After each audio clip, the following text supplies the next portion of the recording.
മഹാലക്ഷ്മി സീരിയലിൻ്റെ പുതിയൊരു എപ്പിസോഡിൻ്റെ പ്രമുഖ വിശേഷങ്ങളിലേക്ക് എല്ലാവർക്കും സ്വാഗതം. അങ്ങനെ നമ്മളുടെ പ്രതാപൻ്റെ അമ്മയും കൂടി ചേർന്ന് മഹാലക്ഷ്മിക്ക് കൊടുക്കാനുള്ള പലഹാരത്തിൽ മാരകമായ ആ ഒരു മരുന്ന് ചേർത്ത് മഹാലക്ഷ്മിയുടെ കുഞ്ഞിനെ കളയാൻ വേണ്ടിയിട്ട് വെക്കുന്നുണ്ടെങ്കിലും അത് നേരെ മനസ്സിലാക്കിയ കണ്ണൻ മോഹിനിയെ വിളിച്ച് വരും പറഞ്ഞതുകൊണ്ട് തന്നെ മോഹിനി ആ പലഹാരം മാറ്റിയിട്ട് പ്രതാപൻ്റെ അമ്മയ്ക്കും കഴിക്കാൻ വെച്ചിരുന്ന ആ ഒരു പലഹാരമാണ് മഹാലക്ഷ്മിക്ക് കൊണ്ടുപോയി കൊടുക്കുന്നത്. ഈ വിവരങ്ങളൊന്നും അറിയാതെ പ്രതാപൻ്റെ അമ്മയും കൂടി ആ പലഹാരം നല്ല രീതിയിൽ തന്നെ കഴിക്കുന്നുണ്ട് കേട്ടോ. കഴിച്ച് കുറച്ച് സമയം കഴിഞ്ഞതും അവർക്കാണെങ്കിൽ വയറിനാകെ വിഷമമായിട്ട് അവരാകെ അവശതയാവുന്നുണ്ട്. ഈ സമയത്താണെങ്കിൽ നമ്മളുടെ മഹാലക്ഷ്മിയും കണ്ണനും അനന്തവും ലേഹ എല്ലാവരും മോഹിനി കൊണ്ടുപോയി കൊടുത്ത ആ ഒരു പലഹാരം സന്തോഷത്തോടു കൂടി കഴിക്കുന്നുണ്ട്. അന്നേരം കണ്ണൻ പറയുന്നുണ്ട്, ഇപ്പം നമുക്കൊരു ഗുണം കിട്ടിയിട്ടുണ്ട്.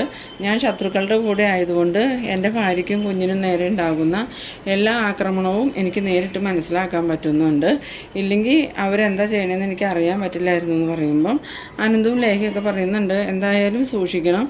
ഇനി അവർക്ക് എന്തെങ്കിലും സംശയം തോന്നിയിട്ടുണ്ടെങ്കിൽ അവരെങ്ങനെ പ്രതികരിക്കുമെന്നൊന്നും പറയാൻ പറ്റില്ല. എല്ലാവരും ദുഷ്ടജന്മങ്ങളാണ്. അതുകൊണ്ടാണല്ലോ ഇപ്പം മഹിക്ക് കൊണ്ടുവന്ന പലഹാരത്തിൽ അവർ കുഞ്ഞ് പോകാനുള്ള മരുന്ന് തേച്ച് വെച്ചത്. ഒരു പ്രാവശ്യം അവരുടെ മോൾക്ക് അങ്ങനെ സംഭവിച്ചതാണ്. എന്നിട്ടും അവർക്ക് മനസ്സലിവില്ലാതെ അവർ മറ്റൊരു കുഞ്ഞിനെ നശിപ്പിക്കാനല്ലേ നോക്കിയത്. ആ സമയത്ത് മോഹിനി പറയുന്നുണ്ട്, പ്രതാപേട്ടൻ്റെ അമ്മയും എപ്പോഴും അങ്ങനെ തന്നെ ചിന്തിക്കുള്ളൂ. അവരുടെ കൂടെ കരുണ വളർന്നതുകൊണ്ട് കരുണയ്ക്കും ആ ഒരു സ്വഭാവമായത്. ചെറുപ്പം മുതലേ കരുണയെ അങ്ങനെ ഒരു രീതിയിൽ അവർ വളർത്തിക്കൊണ്ട് വന്നേന്ന്. ആ സമയത്ത് അനന്ത് പറയുന്നുണ്ട്, എന്തായാലും അമ്മയുടെ ഒരു ഗുണം പോലും കരുണയ്ക്ക് കിട്ടിയിട്ടില്ല. അമ്മയുടെ കൂടെയല്ലേ കരുണ വളർന്നതെന്ന് ചോദിക്കുമ്പം ഞാൻ വളർത്തിയെന്നേ ഉള്ളൂ. അവരുടെ നിർദ്ദേശപ്രകാരം കരുണ എല്ലാം ചെയ്തുകൊണ്ടിരുന്നതെന്ന്. പിന്നീട് കണ്ണനും മഹാലക്ഷ്മിയും പറയുന്നുണ്ട്, ഇന്നെന്തായാലും ഞങ്ങളൊന്ന് കറങ്ങാൻ പോകാൻ തീരുമാനിച്ചേക്കാം. ഇപ്പം എനിക്ക് എൻ്റെ ഭാര്യയുടെ കൂടെ ഒട്ടും സമയം ഇരിക്കാൻ പറ്റണില്ലല്ലോ. ആ സമയത്ത് മോഹിനിയും പറയുന്നുണ്ട്, അനന്തവും പറയുന്നുണ്ട്, അങ്ങനെ പോയാൽ അത് ആപത്തല്ലേ, ആരെങ്കിലും കണ്ടാലോ എന്ന് ചോദിക്കുമ്പോൾ ആർക്കും മനസ്സിലാവില്ലാത്ത രീതിയിൽ കുറച്ച് വേഷമൊക്കെ മാറിയിട്ടേ ഞാൻ പോകണുള്ളൂ. സാധാരണ ഞാൻ നടക്കുന്ന വേഷത്തിലൊന്നും അല്ല പോണത്. അതുകൊണ്ട് തന്നെ പെട്ടെന്നൊന്നും ആർക്കും എന്നെ കണ്ടാൽ മനസ്സിലാവില്ല. അതുമാത്രമല്ല ഞാനൊരു മാസ്കും കയ്യിൽ കരുതുന്നുണ്ടെന്ന്. എന്നാലും മോഹിനി പറയുന്നുണ്ട്, സൂക്ഷിക്കണം കേട്ടോ, ഇത് ഭയങ്കര അപകടമാണ്. ഇനിയിപ്പോൾ ആർക്കെങ്കിലും സംശയം തോന്നിക്കഴിഞ്ഞാൽ നിങ്ങളുടെ ജീവന് തന്നെ ആപത്താണ്. ഇപ്പം തന്നെ കണ്ണൻ എഴുന്നേറ്റ് നടക്കൂല.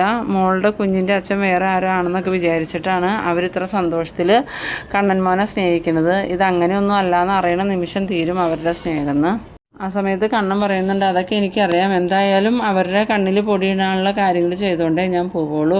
ഇനിയിപ്പോൾ വീട്ടിൽ അവരുടെ അവസ്ഥ എന്തായി കാണുമെന്ന് ചോദിക്കുമ്പം എന്തായാലും കുഴപ്പമില്ല, അവർ കുറച്ച് അനുഭവിക്കട്ടെ. എൻ്റെ മോളുടെ കുഞ്ഞിനെ കളയാൻ വേണ്ടിയിട്ടല്ലേ അവർ ഈ പരിപാടി ആസൂത്രണം ചെയ്തത്. അതുകൊണ്ട് അവർ ചെയ്തതിൻ്റെ ഫലം അവർ തന്നെ അനുഭവിക്കട്ടെ എന്നും പറഞ്ഞ് മോഹിനി ഈ കണ്ണനോടും മഹാലക്ഷ്മിയോടും യാത്രയൊക്കെ പറഞ്ഞ് വീട്ടിലോട്ട് പോകുന്നുണ്ട്. പിന്നീട് കാണിക്കുന്നത് നമ്മളുടെ പ്രതാപൻ്റെ അമ്മയാണെങ്കിൽ എപ്പോഴും ബാത്റൂമിൽ പോയി അവർക്ക് ആകെ അവശതയായിട്ടുണ്ട്. ശരീരത്തിലെ ജലാംശമൊക്കെ പറ്റിയിട്ട് അവർക്ക് എഴുന്നേക്കാൻ പോലും പറ്റാതെ രണ്ടുപേരും അങ്ങനെ സെറ്റി കിടക്കുന്ന സമയത്താണ് നമ്മളുടെ മോഹിനി ചെല്ലണത്. മോഹിനിനെ കണ്ടതും പ്രതാപൻ്റെ അമ്മ പറയുന്നുണ്ട്, എടാ അവൾ വന്നു തുടങ്ങി, ഇനിയിപ്പോൾ എന്ത് ചെയ്യും അമ്മേ, നമ്മളിങ്ങനെ അവശതയായി കിടക്കണണ്ട അവൾ സംശയിക്കില്ലേ എന്ന് ചോദിക്കുമ്പം അതിന് അവൾ നമ്മളെ സംശയിക്കുന്നതിനാ, അവൾ ഉണ്ടാക്കിയ പലഹാരത്തിൽ എന്തെങ്കിലും ചേർത്തതാണെന്ന് നമുക്ക് അവളോട് പറയാമെന്ന്. അങ്ങനെ മോഹിനി വന്നതും ഇവരുടെ ഒരു അവസ്ഥ കണ്ടിട്ട് മോഹിനിയാണെങ്കിൽ മനസ്സിൽ ചിരിക്കുന്നുണ്ട്. എന്നിട്ട് മനസ്സിൽ പറയുന്നുണ്ട്, എൻ്റെ മോളുടെ കുഞ്ഞ് പോകാൻ വേണ്ടിയല്ലേ അമ്മയും മോനും കൂടെ ഈ പണിയൊക്കെ ഒപ്പിച്ചത്, എന്നിട്ടിപ്പോൾ എങ്ങനെയുണ്ട്, നിങ്ങൾക്ക് എന്നെ കിട്ടിയില്ലേന്ന്. അങ്ങനെ മോഹിനി അകത്തേക്ക് കയറി വന്നതും പ്രതാപൻ്റെ അമ്മ ചോദിക്കുന്നുണ്ട്, എടി മോഹിനി, നീ ഉണ്ടാക്കി വെച്ചിരുന്ന പലഹാരത്തിൽ നീ എന്താടി ചേർത്തായിരുന്നെന്ന് ചോദിക്കുമ്പം ഞാനൊന്നും ചേർത്തില്ല അമ്മേ, സാധാരണ ഉണ്ടാക്കണ പോലെ ഉണ്ടാക്കി വാങ്ങിയത് നിങ്ങൾക്കുള്ളത് മാറ്റി വെച്ചിട്ട് മോൾക്ക് കൊണ്ടുപോകാനുള്ളത് ഞാനൊരു പാത്രത്തിലാക്കി വെച്ചിരുന്നു. എന്നിട്ട് നിൻ്റെ മോൾക്കത് കഴിച്ചിട്ട് കുഴപ്പമൊന്നുമില്ലടി എന്ന് ചോദിക്കുമ്പം അവൾക്ക് എന്ത് കുഴപ്പമുണ്ടാവാനാ, അതിന് കുഴപ്പമുള്ള സാധനങ്ങളൊന്നും അതിനകത്തില്ലല്ലോ, പിന്നെ എന്താ അമ്മ അങ്ങനെ ചോദിച്ചതെന്ന് ചോദിക്കുന്നു. ആ സമയത്ത് പ്രതാപനാണെങ്കിൽ കണ്ണുകൊണ്ട് കാണിക്കുന്നുണ്ട്, ആവശ്യമില്ലാത്തതൊന്നും പറയില്ലേന്ന്.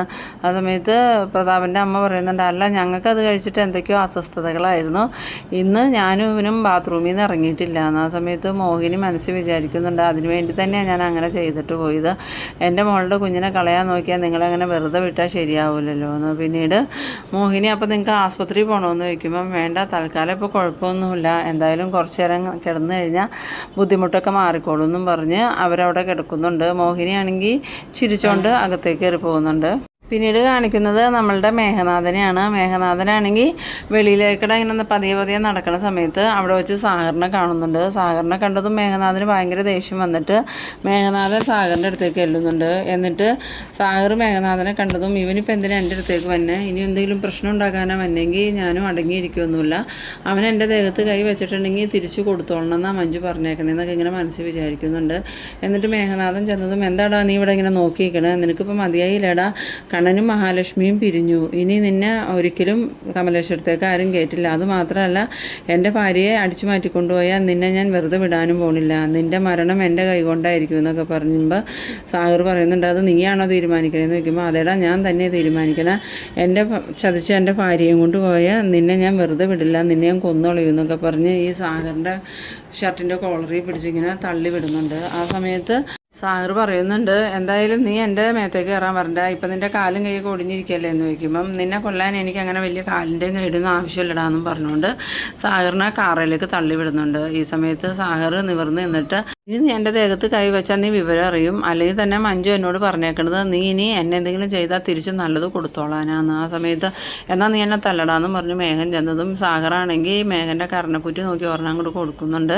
ഇത് കണ്ടുകൊണ്ട് നമ്മളുടെ തോമസ് ഡോക്ടർ അങ്ങോട്ട് വരുന്നുണ്ട്. തോമസ് ഡോക്ടറെ കണ്ടതും സാറ് ഇത് കണ്ടില്ലേ, ഇവൻ വെറുതെ എൻ്റെ മേത്തേക്ക് കയറുകയെന്ന്. ആ സമയത്ത് തോമസ് ഡോക്ടർ വന്നിട്ട് മേഘനോട് ചോദിക്കുന്നുണ്ട് തന്നെ ഞാനിവിടെ കിടത്തിയിരിക്കുന്നത് ചികിത്സിക്കാൻ വേണ്ടിയാണ്, അല്ലാതെ എൻ്റെ ഡ്രൈവറെ തല്ലാൻ വേണ്ടിയിട്ടല്ല. ആ സമയത്ത് മേഘം പറയുന്നുണ്ട് സാറിന് അറിയാലോ ആ മഹാലക്ഷ്മിയും ഇവനും എല്ലാവരും ഒറ്റക്കെട്ടായിരുന്നു, എന്നിട്ട് അവൾ ആ കണ്ണനെ ചതിച്ചിട്ട് പോയി, ഇവൻ്റെയും സപ്പോർട്ടുണ്ട് അതിന്, ഇനിയിപ്പോൾ അവളുടെ വയറ്റിൽ കിടക്കുന്ന കുഞ്ഞിൻ്റെ അച്ഛൻ ഇവനാണോ എന്ന് എനിക്ക് സംശയമുണ്ടെന്ന്. ആ സമയത്ത് സാഗർ പറയുന്നുണ്ട് ഇനിയിപ്പോൾ ഞാനാണ് ആ കുഞ്ഞിൻ്റെ അച്ഛനെങ്കിൽ നിനക്കെന്താണ് പ്രശ്നം, അത് മഹാലക്ഷ്മിയുടെ കുഞ്ഞല്ലേ, അതിന് നിനക്കെന്തെങ്കിലും കുഴപ്പമുണ്ടോ എന്ന് ചോദിക്കണം. ഇത് കേട്ടതും മേഘം വീണ്ടും തല്ലാനായിട്ട് ഒരുങ്ങുമ്പം തോമസ് ഡോക്ടർ പറയുന്നുണ്ട് ഇവിടെ വെച്ച് നിൻ്റെ കയ്യാങ്കളിയൊന്നും വേണ്ട, അങ്ങനെ തല്ലാനും വഴിക്കാനും അവിടെ നിൽക്കണമെന്നുണ്ടെങ്കിൽ നിന്നെ ഇപ്പം തന്നെ ഞാൻ ഡിസ്ചാർജ് ചെയ്ത് പറഞ്ഞു വിടും, പിന്നെ നിനക്ക് ഇവിടുത്തെ ചികിത്സയൊന്നും കിട്ടൂല. ആ സമയത്ത് മേഘനാണെങ്കിൽ ആകെ വല്ലാണ്ടാവുന്നുണ്ട്. കാരണം ഇപ്പോൾ തോമസ് ഡോക്ടറുടെ അടുത്ത് വന്നതോടുകൂടിയാണ് മേഘന് പതിയാണെങ്കിലും നടക്കാൻ തുടങ്ങിയത്. ഇനിയിപ്പോൾ ഡോക്ടറുടെ ട്രീറ്റ്മെൻറ്റ് നിർത്തി ഡോക്ടർ ഇവിടുന്ന് പുറത്താക്കി കഴിഞ്ഞാൽ എന്തായാലും അവനക്കിനി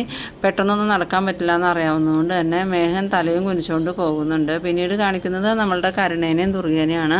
കരുണ ദുർഗയോട് പറയുന്നുണ്ട് അമ്മേ ഇപ്പം അവൾ ആ പലഹാരം കഴിച്ച് അവൾക്ക് ബുദ്ധിമുട്ടൊക്കെ തുടങ്ങി കാണുമായിരിക്കുമല്ലേ എന്ന് ചോദിക്കുമ്പോൾ ഒന്നും അറിയില്ലല്ലോ മോളെ, എന്തായാലും നീ നിൻ്റെ അച്ഛനെയും മുത്തശ്ശീനെയും ഒന്ന് വിളിച്ച് നോക്ക്, അപ്പം അറിയാലോ അമ്മ പലഹാരം കൊണ്ട് പോയോന്ന്. ആ ശരി അമ്മേ, ഞാൻ എന്തായാലും ഇപ്പം തന്നെ അച്ഛനെ ഒന്ന് വിളിച്ചു നോക്കട്ടെ എന്നും പറഞ്ഞ് കരുണ വേഗം തന്നെ ഫോണെടുത്ത് പ്രതാപൻ്റെ ഫോണിലേക്ക് വിളിക്കുന്നുണ്ട്.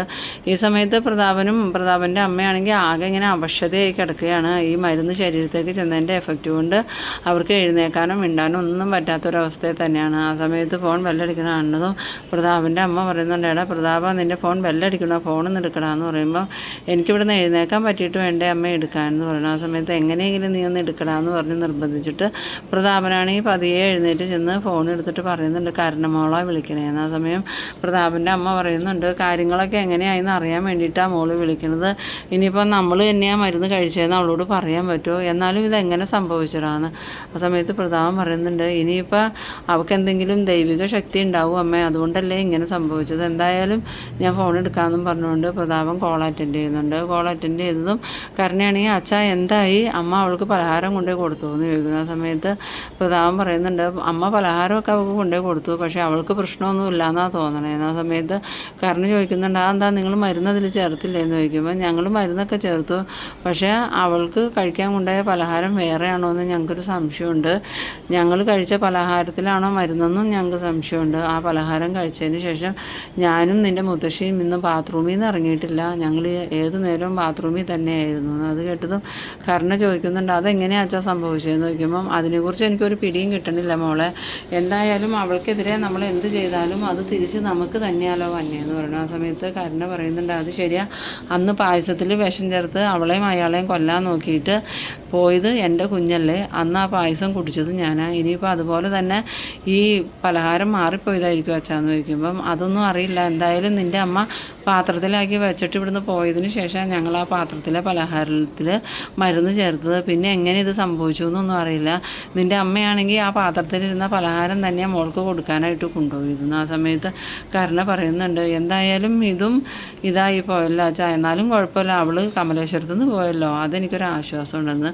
പിന്നീട് കാണിക്കുന്നത് നമ്മളുടെ കണ്ണനും മഹാലക്ഷ്മിയും കൂടി കറങ്ങാൻ പോകാനായിട്ട് റെഡിയായി ഇറങ്ങി വരുന്നുണ്ട്. കണ്ണനാണെങ്കിൽ നല്ല ഫ്രീക്കൻ പയ്യന്മാർ ഇടുന്ന പോലത്തെ ഷർട്ടും പാൻറ്റൊക്കെ ഇട്ടുകൊണ്ട് ഇറങ്ങി വന്നെ കാണുമ്പോൾ തന്നെ അനന്ത് പറയുന്നുണ്ട്, ഇപ്പം നിന്നെ കണ്ടിട്ടുണ്ടെങ്കിൽ കമലേശ്വരത്തെ കണ്ണനാണെന്നൊന്നും ആരും പറയില്ലടാന്ന്. അതമയം കണ്ണൻ പറയുന്നുണ്ട്, അതിന് വേണ്ടിയിട്ടാണല്ലോ ഞാനിങ്ങനെ ഡ്രസ്സ് ചെയ്തുകൊണ്ട് ഇറങ്ങി വന്നിരിക്കുന്നത്. ഇനിയിപ്പോൾ ഈ കൂളിംഗ് ഗ്ലാസും കൂടി വെച്ച് കഴിഞ്ഞാൽ ആർക്കും എന്നെ കണ്ടാൽ പെട്ടെന്നൊന്നും മനസ്സിലാവാൻ പറ്റില്ല. അതുമാത്രമല്ല, പുറത്ത് ഞങ്ങൾക്ക് സഹായത്തിന് വേണ്ടിയിട്ട് ഒരാളെയും കൂടി ഞാൻ വിളിച്ചിട്ടുണ്ട്. അയാളും കൂടി വന്നു കഴിഞ്ഞാൽ പിന്നെ ഒന്നും പേടിക്കണ്ട, ആര് കണ്ടാലും എന്നെ അവർക്ക് മനസ്സിലാവില്ല എന്ന്. അങ്ങനെ കണ്ണനും മഹാലക്ഷ്മി ആണെങ്കിൽ കാറിൽ കയറി കണ്ണൻ തന്നെ കാറ് ഡ്രൈവ് ചെയ്ത് അനന്തുവിൻ്റെ വീട്ടിൽ നിന്നും പോകുന്നുണ്ട്. ആ കാഴ്ച കണ്ട് അനന്തും ലേഖയും സന്തോഷത്തോടു കൂടി ഇങ്ങനെ നിൽക്കുന്ന ആ ഒരു സീനിലാണ് ഈ എപ്പിസോഡ് അവസാനിക്കുന്നത്. അപ്പോൾ നിങ്ങളെൻ്റെ വീഡിയോ ആദ്യമായി കാണുന്നവരാണെങ്കിൽ ചാനലൊന്ന് സബ്സ്ക്രൈബ് ചെയ്യാനും ഇഷ്ടമായ ലൈക്ക് ചെയ്യാനും ഷെയർ ചെയ്യാനും മറക്കരുത്. അപ്പോൾ ഇതുപോലെ ഇൻട്രസ്റ്റിംഗ് ആയിട്ടുള്ള അടുത്തൊരു എപ്പിസോഡുമായി നമുക്ക് വീണ്ടും കാണാം. അതുവരേക്കും ബൈ ബൈ.